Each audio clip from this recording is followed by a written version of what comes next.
Okay, so Hinduism claims that first-hand experience is of authority. So like scriptures, they're not of authority. You can't really claim stuff from scriptures, but yourself, that's what actually proves, right? But then my question is, what's your proof that this actually proves God? I mean, you have like Ramana Maharshi, Vivekananda, who all claim that they've experienced God, but you don't really know for sure. I mean, you're never going to find out unless you experience it, but we don't actually know if that happens because us as normal people, we've never actually experienced it. So if that turns out to be false, then I mean, isn't the basis of Hinduism actually non-existent and gone?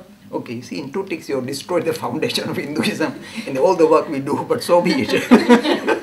We are open for challenging questions. The thing is this, really all religions, all mystical traditions throughout the world, not only just Hinduism, all started with some individual getting a deeper insight into nature of reality. He says, oh, like that. He sees a deeper glimpse. In fact, all of us, even ordinary people, from time to time get a glimpse. Suddenly you feel at one with the whole creation. Suddenly you feel much more dramatic. You feel, oh, it will happen to all of you. It's not happened, it will happen to you, I'm telling you, especially because you came to the classes. It gives you a thrill for a moment, an instant. It doesn't last very long. But you get a glimpse of deeper reality. But we're just getting free samples. With these personalities, it was a normal experience for them, day-to-day experience. So for them, they were established.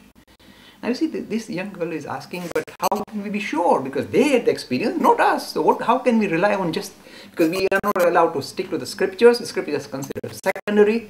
So then where do we get assurance this is for real? In a way, this is the uniqueness of the Hindu tradition.